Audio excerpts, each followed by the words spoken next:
Good morning. Good morning, everybody. I'm so happy to be back here. It's the second time we're doing this Facebook Live thing, and so happy to be back with you. So today we're going to be talking about competitive advantage. Our industry is nearly 20 years old, and that's really exciting. But for all the advances that we've seen, there are still more people that have no idea what VAs are and what they do than there are people who have an instant understanding when they hear those words, virtual assistant.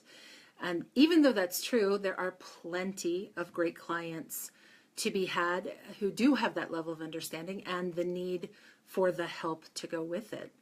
I hear from VAs all the time who are afraid that they can't do enough, or that they aren't enough, or they don't offer enough in the way of services to get good clients or build a successful practice.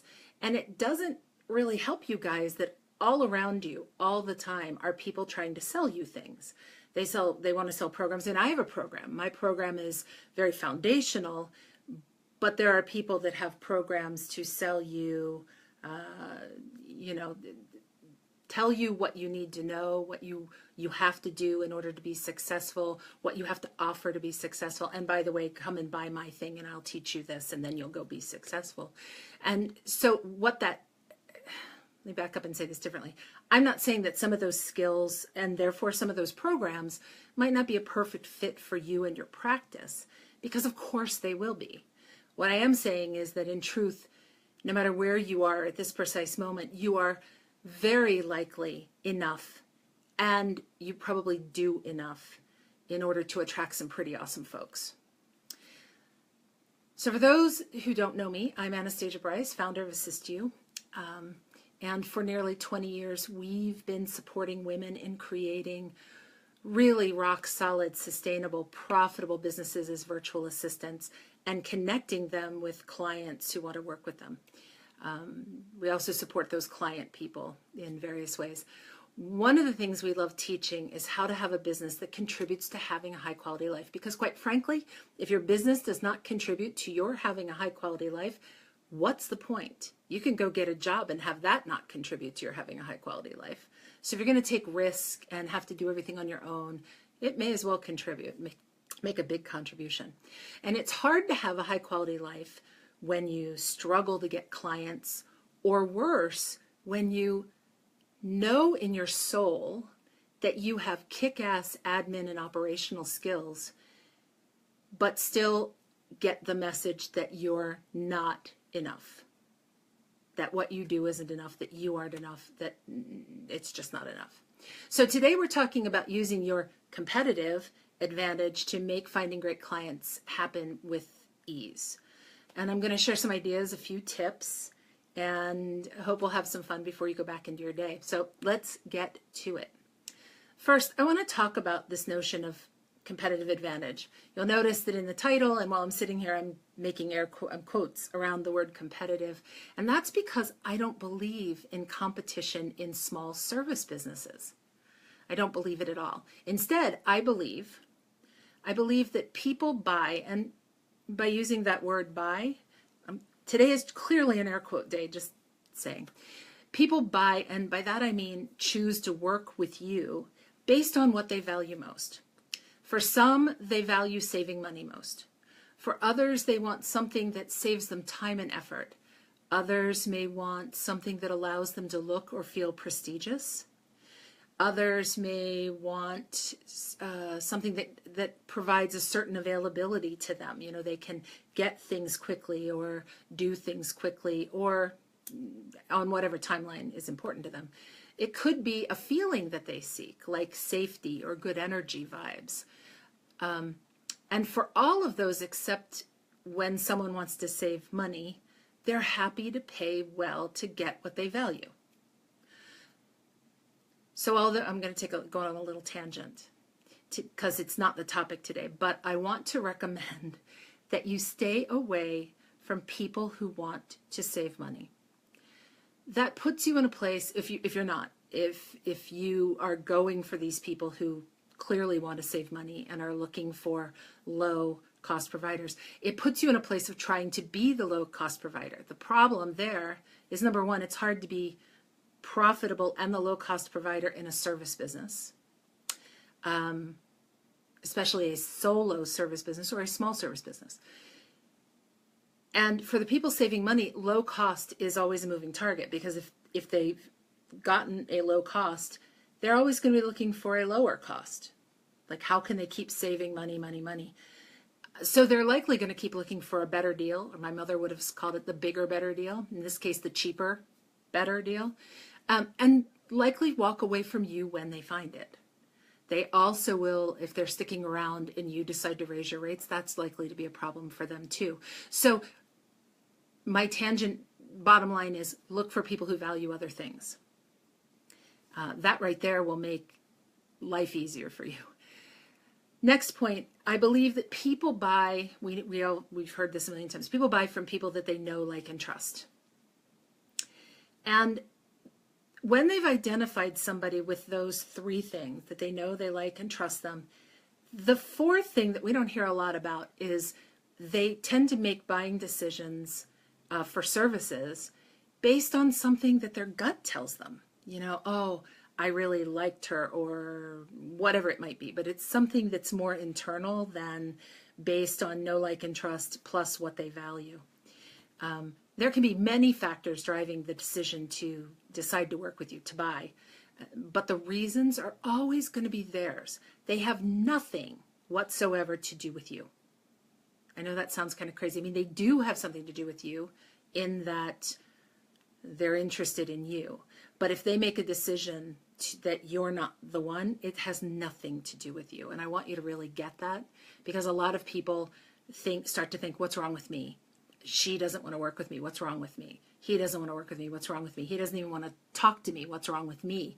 Nothing's wrong with you, and nothing's wrong with the other person. It just isn't. It isn't a fit. So the reasons are theirs alone. Therefore, it's impossible and probably almost certifiable to try to compete for business. You can't be right for everyone. You can't even be right for most people.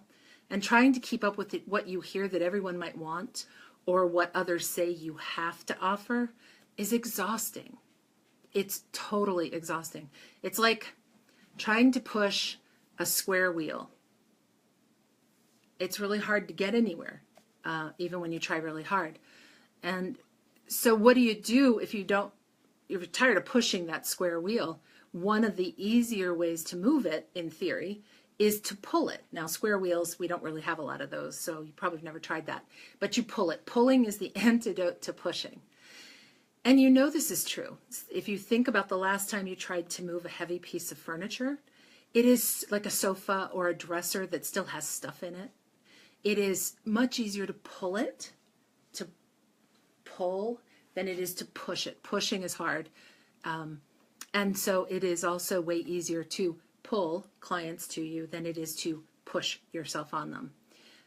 In a service business, that kind of pulling is done via an irresistible attraction.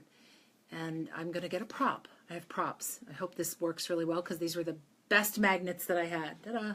So if you think about having two magnets and the way that they behave, if attracted, they literally jump to each other, right? These are very strong magnets. They jump to each other. There's not a lot of attempt to make that happen. But if they're not attracted to each other, there is a natural resistance. And it is, I mean, I'm strong and these are little magnets. I can make them push together, but you know this. You've all done this kind of experiment, maybe in elementary school. But when you try to push them together, there's a natural repelling. They don't want to go together. They really just don't. Understanding this very simple law, and it is a very simple law, makes everything easier in your practice, because it makes it easier to recognize the clients that you should serve. It also makes it easier to recognize the clients that you should not serve. And it keeps you from feeling like you're competing with anyone, because you don't have to compete for something that's so attracted to you that it naturally just jumps to you. And conversely, let's flip it over. You can't compete for something that's not meant for you. There's 0 point in competing. Competition, no. Say no to competition. So another way to say that is, why try to get someone where you have to push and work to make it happen, and it's trying to fight you and it's not coming together, or you have to try to prove you're the best choice. It's crazy. It's so much smarter to go for the clients who don't want you to have to do either and just want you. So much easier.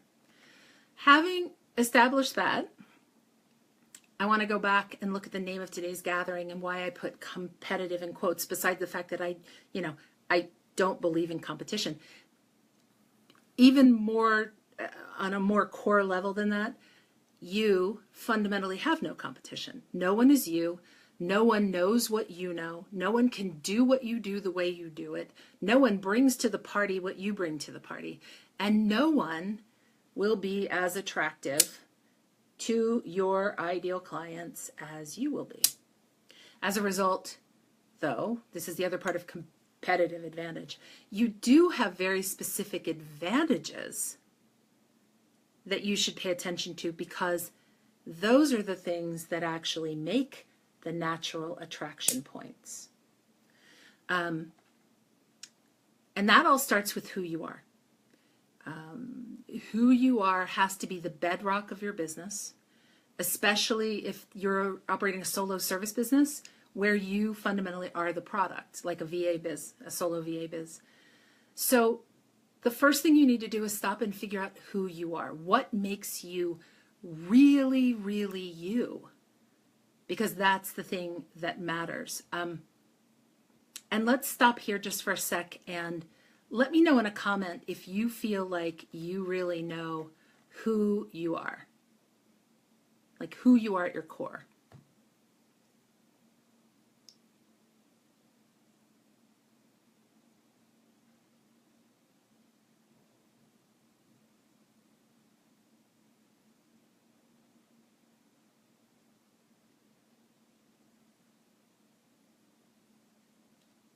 Okay.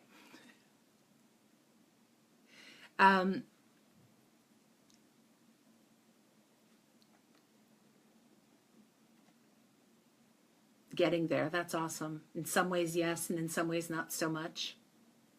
Yeah. Yeah, and that's most of us. Life is this process of figuring out who we are.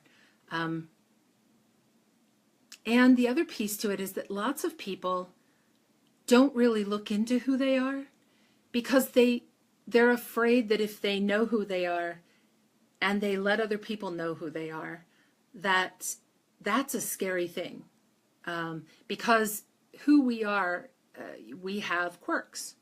We are all different. We are all special, but we also fear a lot of times that what makes us different makes us unlikable, unwantable. And, I've met oodles of women, especially, I don't know if this is men because I don't really work with men, who are convinced that if people knew who they really are, they wouldn't want to work with them.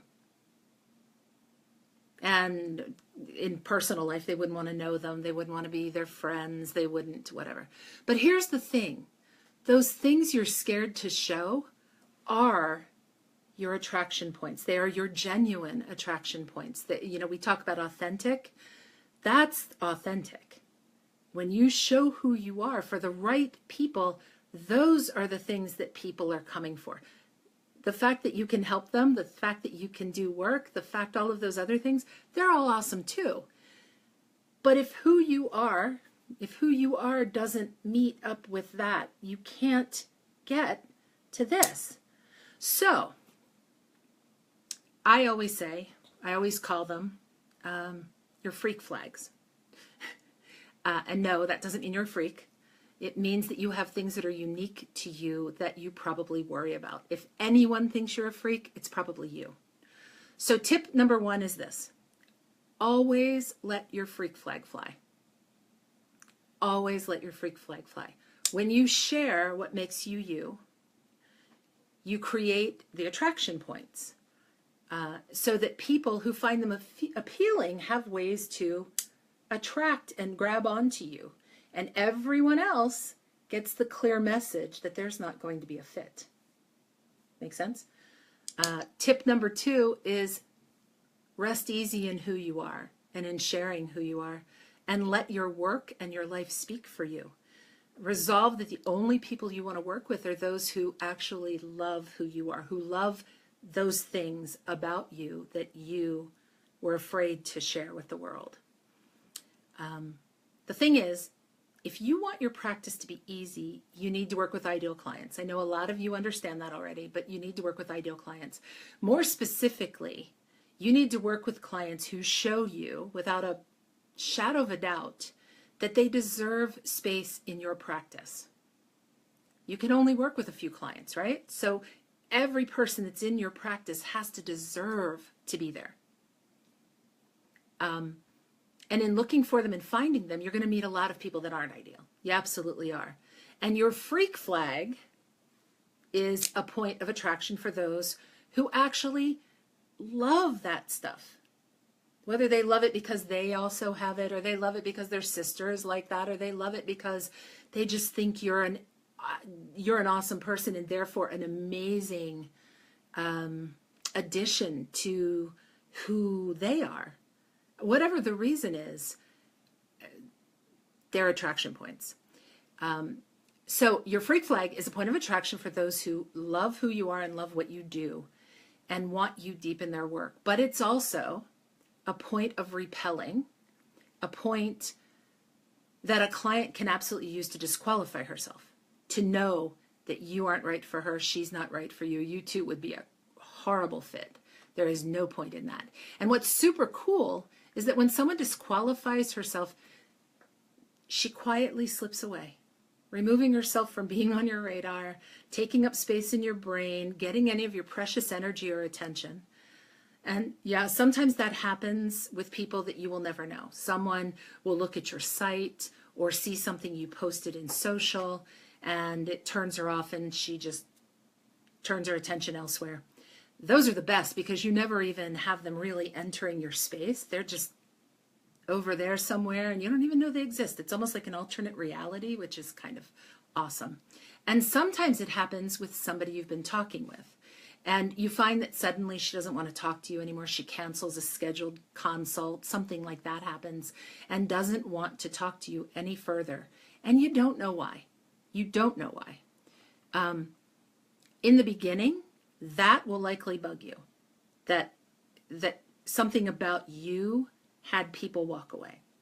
But as you practice this way of being, and as you get better clients because you're fully you, and you get them with greater ease, you'll learn to also easily let go of the people who aren't drawn to you. When they're not this, you'll be like, bye-bye. I promise, I really promise. Some people don't believe that, and I promise it's true. You'll be able to, as I say, bless and release them. And what that means is that you hold a good thought for their success and you let them go. That can be something you do quietly. It can be something that you send as a, closing note to them, G. Jane, I'm sorry you've canceled our call. I want you to know that I absolutely wish you all the best continued success in your business. And then you let them go. My friend Robin changed what I say to squeeze and release because she likes the idea of kind of silently giving them a hug and then letting them go. Either way, it's a nice thing to do, and it's really powerful for you and your business, that being willing to just let things go, not obsess, not worry, just off you go and turn your attention to something that is more in alignment with what you want and with who you are. Tip number 3, maybe my favorite. Letting your freak flag fly will make you unpopular. And that's a good thing. So remember, you can't take care of everyone. And when the people find you who don't resonate, where there is not this, you will become unpopular. You will become they will never look at you again because it doesn't matter. You just don't fit. They know it. and you're unpopular. But when you become unpopular with some people, you will also become vastly popular with others, with those with whom you have that natural attraction, people who love your freak flag. And because of that, you will get to live and work authentically, do your best work with greater ease. You'll never need to dumb down what you do or what you offer. The right people are going to get it, and they're going to get you, and they're going to want it, and they're going to want you. And with the right people, you'll feel more appreciated, more valued, able to contribute at the level that you probably want to contribute to their work, and you'll be happier. And there will just be greater ease in your business because you don't have to try and be what you're not or hide what you are. So remember seeing one of the promos for the day, for today, it asked the question, what do 18 holes have to do with Anastasia's competitive advantage? And so here's the story behind that. I had people write to me and say, you play golf? No, I don't play golf. I don't even go near a golf club. In fact, I'll tell you a funny thing. Some years ago, this is a tangent as well, but hey, what is Facebook Live for if not for the occasional tangent? So some years ago, I was investigating how we Americans specifically, what ways we have to get rid of anger in safe, healthy ways. And we don't really have a lot. We really don't. People would say, go exercise. Well, sometimes exercise just doesn't cut it, Screaming is good, but if you do that in your house, your neighbor's likely to call the police. There are all sorts of things like that. But one idea I had was to go to a driving range and bang a bucket of balls as hard as I could, because I didn't care where they went. I just wanted to hit something, right? But that was when I found out that at the time I had really long nails. My nails were too long and my boobs were too big to swing a golf club. So never golf. Golf is just not going to be on my hit parade. But back to my 18 holes. When I was 6, my best friend's mother pierced my ears in their family bathroom. And over the years, I got another set of holes, and then I started adding single holes to my left ear. And there's a story about why. It's totally unimportant. If you want to know, you can ask me sometime. But what's important to note is that I now have, yes, you guessed it, 18 holes in my left ear. Now, I've never been especially self-conscious about it because I actually love it and I love my story, and it is so much a part of who I am. But I always had hair that would cover my ears. Bob would cover your ear.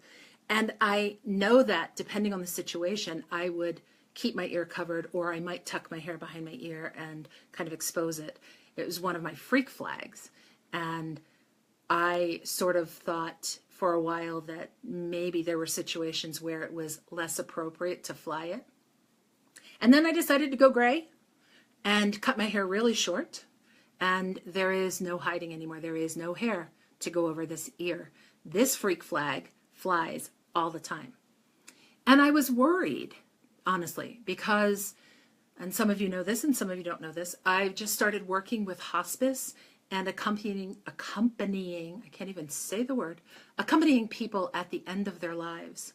And I thought it might be a problem for the patients, for their families, for some of the oldsters who happen to live in the facility where I do my hospice work.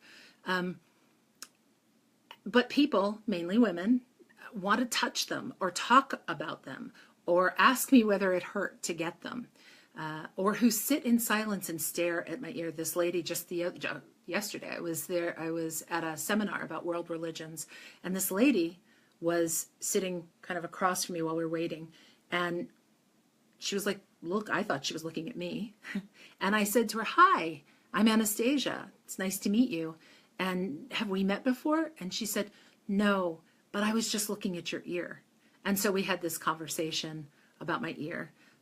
Some women look at me and I think, and this is totally me, but the look seems to say that they wish they'd been braver when they were girls. They wish that they had done whatever it was, whatever their version of their freak flag was, and now they're older and they just don't do it. So the same is true when you notice my tattoos, which if I'm not wearing a long sleeve sweater, you would see those as well. Prominently displayed on both wrists, and I don't even try to cover them. It just so happens I'm wearing a long sleeve sweater today. So my ear, piercings and all, my tats, part of what makes me me.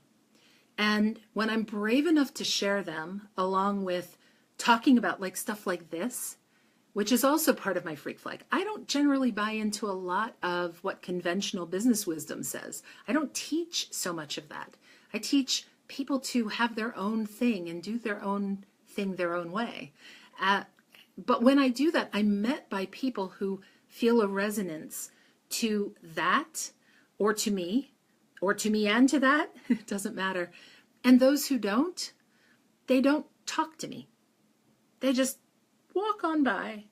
And that's awesome, because there's no time wasted, no energy wasted, no time and energy to spend on and with people who don't want this, don't want me, don't want, don't want this.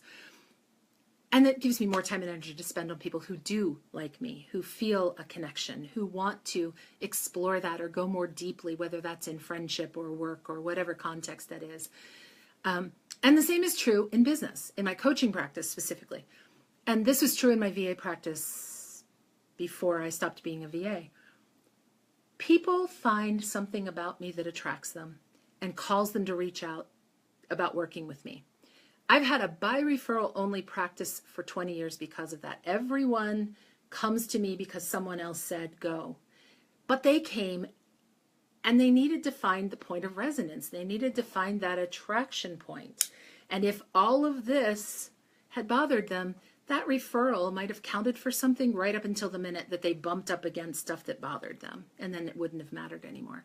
So I know that letting my freak flag fly is a perfect way to have a by referral only practice, to have only people show up who are interested, and tangentially who are not repelled by who you are and what you do and how you do it. So all of this to say that if you would be you, share you, let your freak flag fly, if you would work on being happy. Happiness is a big deal. Be happy. Do what gives you joy. If you would be ease-centric, meaning take the ease-filled paths. Pull, don't push. Go for the natural attraction points between you and other people. Walk away from those things and the people where there isn't that natural attraction. Let your life and work speak. In other words, just be. Just be and do what you do, and that is enough. That tells the story. That tells a story that all the copywriting in the world is never going to tell. And be willing to be unpopular so that you can be wildly popular with other people. You will add to your success in ways that are probably not quite something that you're able to really maybe believe quite yet. Maybe you can believe that I believe them and rest easy in my believing. What I know for sure is that when you hide who you are away from the world, you can only attract people to the closed off version of yourself. Now let's talk about my hair again. When I had hair that covered this, and I would meet people and I would purposefully keep my hair covered until I maybe knew whether they would appreciate it or not appreciate it, I only attracted them to the more buttoned up version of version of me. And why? Why would I really do that? It doesn't make a lot of sense. But if you attract people to the closed off version of yourself, you will only attract people who will never be really ideal for you, ideal clients for you, or deserve a place in your practice, as I was saying before. And that, for my little heart, is such a sad thing. Because every one of you deserves a practice full of amazing, wonderful clients. You only need a handful of them. Every one of them should be so awesome and should love you and value you and want what you offer and want what you do and support you and be supported by you. That's the way this should roll. This should not be like trying to push that square wheel that I was talking about earlier. So here to wrap up are the tips from today. Tip number one, know who you are and what makes you really you. And always let your freak flag fly. If that's a problem for you and you want some help with that, please know that that's something I can help with. And feel free, if you resonate with me, feel free to reach out to me about that, and let's see if we could do some work together and help you figure that stuff out, because it's so important. Tip number 2 is rest easy in it. Make your life and your work speak for you, like down to your core, from the core of you. Use that core and your freak flag to qualify and disqualify clients as one of the ways to do that. The only clients you should accept are those who have rigorously shown you that they deserve spots in your practice, and your freak flag is, of course, one thing that helps identify those who do. Tip number 3, be willing to be unpopular. Your advantage, your freak flag, won't be appreciated by everyone, but you can't work with everyone anyway, so who cares about the people who don't appreciate you? And the bonus tip that came at the beginning is consider staying away from people who value cost savings most highly, because they will never, ever, ever really be ideal clients for you. That's it for today. I want to thank you for joining me. I really enjoy doing these, and I hope you enjoy them too. I hope that you're taking something away that's helpful, and I would really love it if you would, before you leave, just leave a comment with your greatest takeaway, so that I kind of know what landed strongly for you and what you're thinking about. And also, if you have questions, please ask. I will check back here and answer any questions through next week. I am happy to help in any way that I can.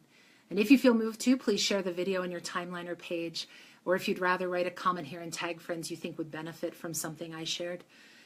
Also, if you want to be sure to never miss me when I go live, click the little down arrow and turn on live notifications. And I hope to see you next month. Have a great day, everybody. Bye for now.